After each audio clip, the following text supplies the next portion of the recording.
నమస్తే, welcome to our channel. ముఖ్యమంత్రిని ఉద్దేశించి ఒక మాజీ ముఖ్యమంత్రి ఎప్పటికప్పుడు అధికారం కోల్పోయినప్పటి నుంచి కూడా బావిలో దూకి చనిపోవాలి, కృష్ణారామ అనుకునే వయసు. మరి నిన్నటికి నిన్న మావిగన్ అనే పేరు చెప్తే చాలు గుండె బద్దలైపోయి చనిపోతాడేమో అంటూ చేస్తున్నటువంటి వ్యాఖ్యలను చూస్తుంటే ఆయన మనస్తత్వాన్ని ఏ విధంగా అర్థం చేసుకోవాలి? దీనిపైన చర్చించడానికి మనతో పాటుగా ఉన్నారు టీడీపీ రాష్ట్ర అధికార ప్రతినిధి అప్పసాని రాజేష్ గారు. నమస్తే సార్. నమస్కారం. అధికారం కోల్పోయినప్పటి నుంచి చూస్తున్నాను సార్. అంతకు ముందు ఎన్నికల ప్రచారంలో పవన్ కళ్యాణ్ గారిని ఏ విధంగా అటాక్ చేశారు, లోకేష్ గారిని ఏ విధంగా అటాక్ చేశారు చూసాం. కానీ అధికారం కోల్పోయినప్పటి నుంచి కూడా ఒక ముఖ్యమంత్రి అయినటువంటి చంద్రబాబు నాయుడు గారిని ఈయన ముసలాయన, రామకృష్ణ అని అనుకునే ఏజ్, బావిలో దూకి చనిపోవాలి, ఇటువంటి వర్డ్స్ ఎక్కువగా వింటున్నాను. నిన్న కూడా మావిగన్ అనే పేరు ప్రస్తావిస్తే పేరు వింటేనే చాలు ఆయనకి హార్ట్ అటాక్ వస్తుంది, బీపీ పెరిగిపోతుంది, ఏ విధంగా కామెంట్స్ చేశారు చూస్తున్నాం. ఏంటి అసలు ఇటువంటి కామెంట్స్ చేస్తున్నటువంటి జగన్మోహన్ రెడ్డి గారి మనస్తత్వాన్ని ఏ విధంగా చూడాలంటారు? అంటే జగన్మోహన్ రెడ్డి గారికి ఈ మధ్య ఒక భావజాలం పెరిగిపోయింది ఆయనలో.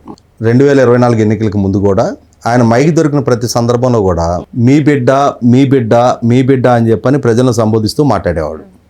అంటే తనని తాను ఒక చిన్న బాలాకుమారుడిలాగా తాను ఊహించుకుంటా ప్రజలకి తమ ఇంటి బిడ్డగా ఆయన పరిగణించాలి అన్న భావన కలిగించే ప్రయత్నం చేసేవారు. కాబట్టి ఆయనకి తనకన్నా వయసులో ఎవరైనా పెద్దవాళ్ళు ఉంటే వాళ్ళంటే విపరీతమైన చులకన స్వభావం ఏర్పడుతుంది.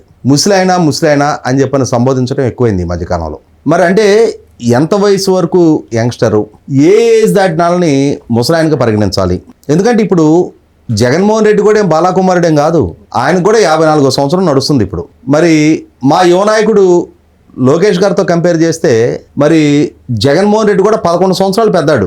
మరి మా యువ నాయకుడు జగన్మోహన్ రెడ్డిని ఉద్దేశించి నువ్వు ముసలాయన అనాలా? అటువంటి సంస్కారహీనపు ప్రవర్తన మాకు లేదు. కానీ జగన్మోహన్ రెడ్డి ఒక సంస్కారహీనుడిగా తన సంస్కారాన్ని ఈ విధంగా బయట పెట్టుకుంటా ఉన్నాడు. పోనీ అక్కడ కూడా 76 సంవత్సరాల నిండిన అందరినీ నువ్వు అదే మాట అనగలుగుతున్నావా? చంద్రబాబు నాయుడు గారిని, రామోజీరావు గారిని, ఇటువంటి వాళ్ళ వరకు మాత్రమే ఈ మాటలు వర్తింపజేస్తూ ఉన్నాడు. సాక్షాత్తు నరేంద్ర మోడీ గారు, ఆయన చంద్రబాబు నాయుడు గారు ఇద్దరు సమవయస్కులు. కానీ అక్కడికి వెళ్ళేటప్పటికి ఎక్కడ లేని అతి వినయ ప్రదర్శన జరుగుద్ది. సహజంగానే మనకందరికీ తెలుసు కదా, ఒక సామెత మనం వాడతాం, అతి వినయం దూరత లక్షణం అంటారు. ఉండాల్సిన స్థాయిలో వినయ ప్రదర్శన జరిగితే దాన్ని పెద్ద పరిగణలోకి తీసుకోవసరలా. కానీ అతి వినయం ఎవడైతే నటిస్తూ ఉంటాడో వీడికి ఏదో బలహీనతలు ఉన్నాయి, ఆ బలహీనతలను కవర్ చేసుకోవడానికి మన దగ్గర ఈ అతి వినయం ప్రదర్శిస్తున్నాడని అర్థం చేసుకోలేనంత అమాయకులు కాదుగా ఇవాళ రాజకీయాల్లో ఆ స్థాయికి ఎమర్జైన నాయకులు. ఇక్కడ గమనించుకోవాల్సింది ఏంటంటే నిన్నటి ప్రెస్ మీట్లో కూడా చంద్రబాబు నాయుడు గారిని ఉద్దేశించి చంద్రబాబు నాయుడు గారిని తన రాజకీయ ప్రత్యర్థిగా జగన్మోహన్ రెడ్డి భావిస్తూ ఉంటే సహజంగా ఏమంటారంటే ఒక సామెత ఉంది, సామెత కూడా కాదు, ఒక పద్యం, సమబలవంతులు సమధనవంతులు సమసుచరితుల మధ్య వరగవలే వియ్యమైన కయ్యమైన అంటారు. చంద్రబాబు నాయుడు గారిని తన సమ ప్రత్యర్థిగా గనక జగన్మోహన్ రెడ్డి భావిస్తుంటే వైసీపీ అధినేతగా, మాజీ ముఖ్యమంత్రిగా, మాజీ ప్రధాన ప్రతిపక్ష నాయకుడిగా జగన్మోహన్ రెడ్డిని సమ ప్రత్యర్థిగానే చంద్రబాబు నాయుడు గారు భావిస్తున్నారు. అదే స్థాయిలో గనక జగన్మోహన్ రెడ్డి కూడా భావన ఉంటే నువ్వేం చేయాలి? ప్రజాస్వామ్యంలో ఆరోగ్యకర పోటీకి సిద్ధపడాలి. ఆయన రాష్ట్ర ముఖ్యమంత్రి, నువ్వు నీ పార్టీ శాసనసభ పక్ష నాయకుడివి, ప్రజల చేత ఎన్నిక కాబట్టి శాసనసభ్యుడివి నువ్వు. మీ శాసనసభ పక్షం 11 మంది ఉండుండొచ్చు, ఆ పార్టీకి అధ్యక్షుడివి, ఆ శాసనసభ పక్షానికి నాయకుడివి. సభకు రా, ప్రభుత్వాన్ని నిలది, ప్రభుత్వ లోపాలని ప్రస్తావించు, విమర్శించు, సమాధానాలు రాబట్టు, పోరాడు ప్రజల పక్షాన. అప్పుడు ప్రజల మన్నన పొందగలుగుతావు. 2029 ఎన్నికల్లో నీ దగ్గర సత్తా ఉంటే, ప్రజలు నిన్ను నమ్మితే, ప్రజల ఆదరణ నువ్వు పొందగలిగితే చంద్రబాబు నాయుడు గారిని నువ్వు ఓడించగలుగుతావు. ప్రజాస్వామ్యంలో ఈ ప్రక్రియకు మాత్రమే ఆస్కారం ఉంటుంది తప్ప నువ్వు ఆశించినట్టు ప్రత్యర్థులు చనిపోతే, అంటే మనం ఎక్కడో రాచరికపు రోజుల్లో రాజుల మధ్య రాజ్యాల మధ్య యుద్ధాలు జరిగాయి. ఆ యుద్ధంలో సైన్యాలు ఒకరి మీద ఒకరు దాడులు చేసుకునేవాళ్ళు, సంహరించుకునేవాళ్ళు. రాజుని సంహరిస్తే ఆ సైన్యం డిమోరలైజ్ అయిపోద్ది, ఆ రాజ్యం పరాధీనం అయిపోద్ది అని చెప్పనే సంస్కృతి రాచరికంలో చెల్లుబాటైంది. ప్రజాస్వామ్యంలో దానికి ఆస్కారమే లేదు. ముకులిత హస్తాలతో ప్రజలను వేడుకొని బాబు మీకు సేవ చేసే ఆస్కారం అవకాశం కల్పించండి అని చెప్పని ప్రాధేయపడితే, మమ్మల్ని మీరు నెగ్గిస్తే మేము మీకు ఇవి చేస్తామని చెప్పని ప్రజల ముందు ఒక మేనిఫెస్టో పెడితే ప్రజలు దయదలిచి పరిగణలోకి తీసుకుంటే నీకు అవకాశం దక్కుద్ది. ఇంతకన్నా నేను కలబడి కొడతా, ఎదురు వ్యక్తి చచ్చిపోవాలి, చనిపోతే నీకు ఆస్కారం దక్కుద్దా? మీ నాన్న చనిపోయాడు, నీకు దక్కిందా? చనిపోయిన మాత్రం దక్కవు. అసలు చనిపోవాలన్న ఆలోచన వస్తుంది అని అంటేనే నీ విపరీత ధోరణిని నువ్వు బయట పెట్టుకుంటున్నావు. ఇవాళ మావిగన్ అని చంద్రబాబు నాయుడు గారి దగ్గరికి వెళ్ళి మావిగన్ అని చెప్పని మాట్లాడండి, ఆయనకి బీపీ పెరిగి గుండెపోటు వచ్చి చచ్చిపోతాడని మాట్లాడుతున్నావు. ఒక పక్క జరుగుతున్న అమరావతి నగర నిర్మాణ పనులు చేసి బీపీ వచ్చి ఇవాళ ఏమైపోతావో తెలియకుండా ఈ విధమైన విపరీతపు మాటలు మాట్లాడుతుందో నువ్వు. సంధికాల ప్రేలాపనలు అంటారు వీటిని. మామూలుగా కొందరికి జ్వరంలో హై టెంపరేచర్ వచ్చినప్పుడు ఏం మాట్లాడతారో తెలీదు, ఏవేవో మాట్లాడుతూ ఉంటారు. కొందరికి ఏదైనా ఒక షాక్ తగిలినప్పుడు ఏం మాట్లాడతారో తెలీదు, ఏవేవో మాట్లాడుతూ ఉంటారు. అటువంటి వాళ్ళని సంధి ప్రేలాపనలు అంటారు. జగన్మోహన్ రెడ్డికి కూడా ప్రజలు ఇచ్చిన 11 స్థానాల షాక్.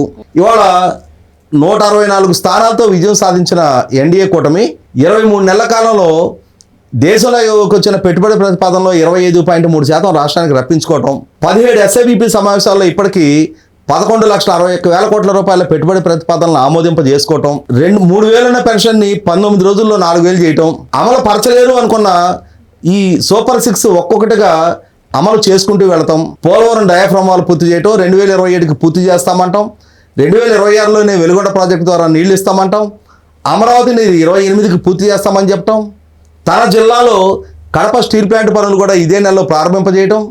ఇవన్నీ చూసి పండుగాడు అంటే మనకి పోకిరి సినిమాలో డైలాగ్ ఉంది కదా, ఎవడు కొడితే దిమ్మ తిరిగి మైండ్ బ్లాంక్ అవుద్దో వాడే పండుగాడని. ఇవాళ ఎన్డీఏ కూటమి చేస్తున్న అభివృద్ధిని చూసి మైండ్ బ్లాంక్ అయ్యి వస్తున్న ఈ సంధి ప్రేలాపనలు. ఈ ప్రేలాపనలు ఏంటి? ముఖ్యమంత్రి గారు గుండెపోటుతో చనిపోతారట. ఈ మధ్యకాలంలో ఈ సంధి ప్రేలాపనలు గడిచిన ఈ 8-9 సంవత్సరాలకు వింటూనే ఉన్నాం. మనకు ఒక సామెత చెప్తారు, పిల్లి శాపనార్థాలకు ఉట్టి తెగదు స్వామి అని చెప్పని. ఈ పిల్లి శాపనార్థాలు పెడతానే ఉంది. వాళ్ళ శ్రేణులేమో పులి సింహం అని చెప్తారు. పులి సింహం ధైర్యంగా కుంభస్థలం మీద దాడి చేస్తాయి, ఎదురు నిలబడి పోరాడతాయి, వేటాడతాయి. కానీ ఈ పిల్లి ఏం చేస్తుంది? శాపనార్థాలు పెడుతుంది. మనం వీధి కుళాయిల దగ్గర తగాదాలు చూస్తుంటాం కదా, మెటికలు ఇరుస్తా, నీ జిమ్మడ, నీ తాడు తెగ, నీ పిటాకుడి పెట్ట, సేమ్ ఇదే రకమైన ఈ శాపనార్థాలు పెడుతున్న జగన్మోహన్ రెడ్డిని చూస్తుంటే నాకైతే ఖచ్చితంగా వాళ్ళ నాయకుల ఎలివేషన్ సగతేమో కానీ ఇతని మానసిక స్థితి పట్ల, ఇతని సామర్థ్యం పట్ల చాలా అనుమానాలు ఉన్నాయి నాకు. ఈ ఒక్కరోజుకి ఇది పరిమితం కాల. 2014-19 మధ్య నాడు ప్రధాన ప్రతిపక్ష నాయకుడిగా నంద్యాల ఉప ఎన్నిక ప్రచార సందర్భంగా కూడా ముఖ్యమంత్రి గారిని ఉద్దేశించి నడిబజార్లో కాల్చాలి అని చెప్పని బహిరంగ సభ వేదిక నుంచి ఒక స్టేట్మెంట్ ఇచ్చాడు. రాష్ట్ర ముఖ్యమంత్రిని ఉద్దేశించి ఒక ఉన్మాదపు స్టేట్మెంట్.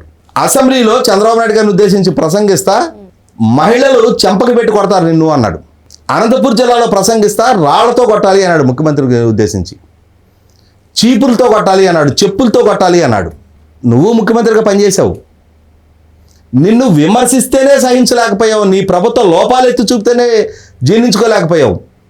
మోస్ట్ ఇంటాలరెంట్ సీఎంగా నువ్వు వ్యవహరించావు. ప్రభుత్వాన్ని విమర్శించడమే నేరంగా, ఘోరంగా అలా విమర్శించడం వాళ్ళని అరెస్టులు చేసి కస్టోడియల్ టార్చర్కి గురి చేశావు.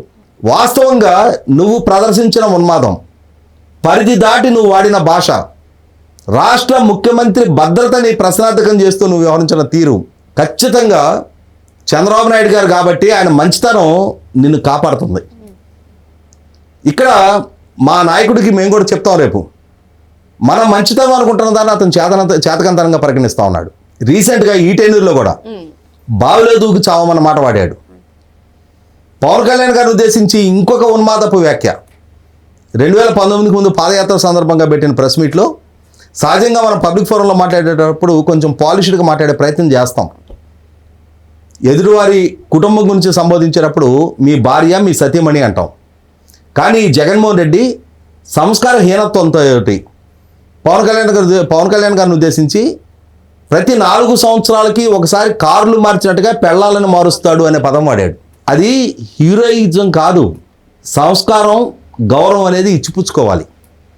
నువ్వు మర్యాద ఇవ్వట్లా, కానీ నీ ప్రత్యర్థులు నీకు మర్యాద ఇస్తున్నారంటే అది వాళ్ళ సంస్కారం. 2019 నాడు ప్రజలు దీన్ని పెద్దగా పరిగణలోకి తీసుకోవాలా. కానీ ఒక్కసారి నువ్వు పాలకుడిగా బాధ్యతలు చేపట్టిన తర్వాత నీ పాలనా వైఖరి ఎలా ఉంది, నీ శ్రేణులు ఏ విధంగా వ్యవహరిస్తూ ఉన్నాయి, నీ పార్టీ, నీ సోషల్ మీడియా ఏ విధంగా వ్యవహరిస్తున్నారు, ఇవన్నీ పరిగణలోకి తీసుకుంటూనే ఉన్నారు. అరే, సొంత చెల్లెలను ఉద్దేశించి ఆమె తన కుమారుడు వివాహానికి చంద్రబాబు నాయుడు గారిని ఆహ్వానించడానికి వెళ్తే బహిరంగ సభ వేదిక మీద నుంచి నా చెల్లెలు పసుపు చీర కట్టుకొని చంద్రబాబుని ఇంప్రెస్ చేయడానికి వెళ్ళింది అనే వ్యాఖ్య చేశాడు. ఏంటి అర్థం? దాని అర్థం మీ తండ్రి సమానుడైన, మీ తండ్రి సమకాలీకుడు, సమవయస్కుడైన ఆయన్ని ఆహ్వానించడానికి వెళ్తే ఆయన ఇంప్రెస్ చేయడానికి వెళ్ళిందా నీ చెల్లెలు? ఏ అర్థం స్ఫురించే విధమైన వ్యాఖ్యది నువ్వు? నీకు ఇద్దరు కూతుళ్ళు ఉన్నారు, ఆ చెల్లితో రాఖీ కట్టించుకున్నావు, తోడబుట్టిన అన్నవు నువ్వు. రాజకీయంగా నీతో విభేదించి ఉండొచ్చు నీ చెల్లెలు. ఆస్తుల దగ్గర మీకు ఆమెకు విభేదాలు పొడచూపిస్తే పొడచూపి ఉండొచ్చు, దానికి ఈ విధమైన వ్యాఖ్యలు చేస్తావా? అంటే పదే పదే ప్రతి సందర్భంలో వాళ్ళ శ్రేణులు కూడా చూస్తుంటాం. కారుమూరి నాగేశ్వరరావు ఉన్నాడు, ఈ మధ్య ఎన్నికల్లో ఓటమి చెందిన తర్వాత వాళ్ళ శ్రేణులతో బహిరంగ సభలో మాట్లాడుతూ ఒక సభలో గుంటూరు నుంచి పైకున్న తెలుగుదేశం నాయకులందరినీ ఇళ్లలోంచి లాక్కొచ్చి నరికేయాలంట. గుంటూరు నుంచి యువతలకున్న తెలుగుదేశం నాయకులందరినీ దొరికినట్టు ఈడ్చుకొచ్చి కొట్టాలంట. నువ్వు నీ కొడుకు రండి కొడుదురు, వాళ్ళు రారు, వాళ్ళు పెద్ద పెద్ద ప్యాలెస్ల్లో ఉంటారు, బాడీ గార్డులు గన్మెన్ల ప్రొటెక్షన్లో వాళ్ళు ఉంటారు. వీళ్ళు ఈ ఉన్మాదపు స్టేట్మెంట్లు ఇస్తే వాటిని చూసి రెచ్చిపోయి వాళ్ళ శ్రేణులు వీధులకు ఎక్కాలి. జగన్మోహన్ రెడ్డి 30 అడుగుల ఐరన్ ఫెన్సింగ్లో Z+ కేటగిరీ రక్షణలో ఉంటాడు, లేదంటే బెంగళూరులో 30 ఎకరాల ప్యాలెస్ల్లో ఉంటాడు. ఆయన కూతుళ్ళు విదేశాల్లో వాళ్ళు చాలా సెక్యూర్డ్గా స్థిరమైన అంటే లైఫ్లో మంచి కెరీర్లో వాళ్ళు స్థిరపడి ఉండాలి, మంచి క్యాంపస్లో వాళ్ళు చదువుకోవాలి.